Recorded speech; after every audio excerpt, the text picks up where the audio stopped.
fairing hides everything. We've got bottom of the lower triple clamp, and then same way straight to the dust seal. You can still measure it, I can't show you.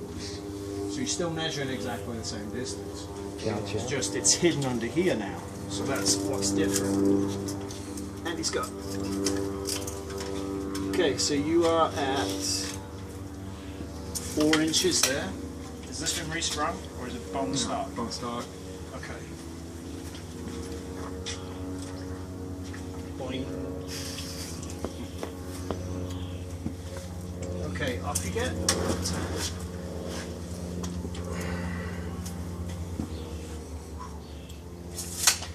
So, make sure you read the side of the bike so you can see it evenly.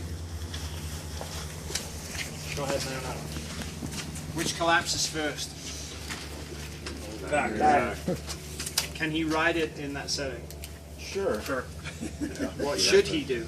Adjust it to stiff, because soft is giving you this. Right. On a bike of this nature, you have to have flat. You can never ride this in soft. Now, if you're cruising down the road and you're doing a bunch of freeway work, sure. That makes sense. Does it matter if the geometry's flawed on the freeway? No. Not as much. No. Doesn't matter at all. We're in a straight line. Right. We can ride a brick with no suspension down the road if we have to. We'll cut the edges off so it's not quite as a square. It's a hardtail, right? But it'll work.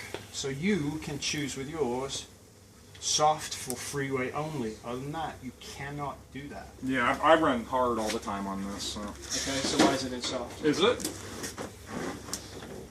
It's hard. Okay, so what did I tell you about the shock?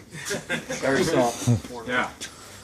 Not necessarily worn out, but the spring for his body weight is inadequate. It's too soft. For a bike like that, shouldn't the spring be set up for a lot of weight?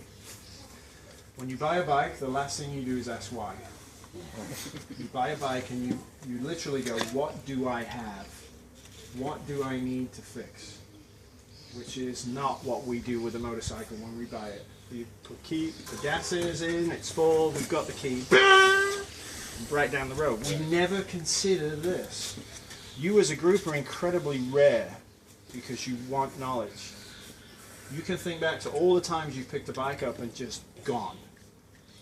And you made it, you're still here, but in just simply observing somebody sitting on a bike, you can see why it's horribly wrong. So in this instance, how many miles are on it? 30,000. So the shock's done. It's non-rebuildable. For your own safety, it's time to invest in the bike. Not because it's a performance enhancement to make it go faster, but this is your own personal safety. So not only is that too soft, what did it do to the front end when he sat on it? Nosed up. Nosed up. So the sag reading is irrelevant. Right. Absolutely worthless. So you have to figure out what you want for the back. And you have to change it. So dismount. Sorry to disappoint you. So, is the front end anything like the other bikes we've seen? Oh dear God. You got a purple heart for this guy? Fork oil ever been changed? No, not to my knowledge. You mechanical? Somewhat. Center stand still on it. All you have to do is slide the forks out. Well, undo this. Unscrew that. Because if you leave this locked, you'll destroy the fork cap. Oh, okay. Right? This is a pinch bolt. Yeah. Undo the pinch bolt, undo the fork cap, then disassemble, do it on both sides, then disassemble the front end, pull the fork out. Unscrew the cap, tip it out. Whatever you tip out, you put back in 15 weight. Okay. Put it back together, jump up. Let's see if we can get some semblance of control on your bike. Cross your fingers. So, everybody understand the flow control valve? No. Yes. Controls flow one way or the other, right? Yes. In essence. So when we're kids and we go in the kitchen for a drink of water, what do we do with the tap? Full on. Full on. Yep. Did we need full on? No. Absolutely not. As mature adults, we don't waste that much energy, first of all, going full on with the tap. We get the rate of flow we want. to fill the glass up at a speed we want it filled up at. True? Sure. Sure. Compression, rebound, dampings are flow control valves. How soft do you want it? Back it off. Let the flow occur. How much control do you want to have over it? Turn the valve in.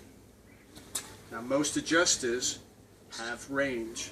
So the tap in the kitchen probably gave full flow at 2 turns. Or maybe a third of the upstroke if it's just a stroke valve. So you've got to understand where that range is and where it works. Always close it first and come back. Because most of these flow control valves only work from 0, max to the right, back up to no more than 2 turns. And turns can include clicks. And clicks are either quarter turn, 1/8 of a turn, or 1/16 of a turn, depending on the bike. So that will be a corresponding number of clicks for 2 turns. Outside of that, you are doing absolutely nothing, there's no effect. So now this is maxed and 1 back. Okay.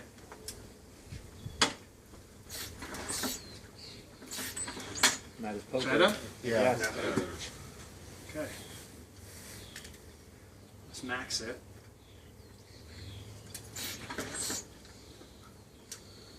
Okay. So the fear of doing an adjustment like this is the grin will go literally eye to eye and it all goes wrong. So we have to do this in stages. That was so horribly wrong and you've ridden it so long, that bad, that I'm going to have to back you out to 6. Then you're going to go 4, then 2, and then 1. Because And you am gotta- I adjusting my riding, or is I it- have no SD card slot in your head. Right? I can't Right. reboot you. 1, 2, 3, 4, 5, 6. So let's see what 6 looks like. 1, 2, 3, 4, 5, 6. Still a lot better, isn't it? Yeah. Now let's go 6 to 2.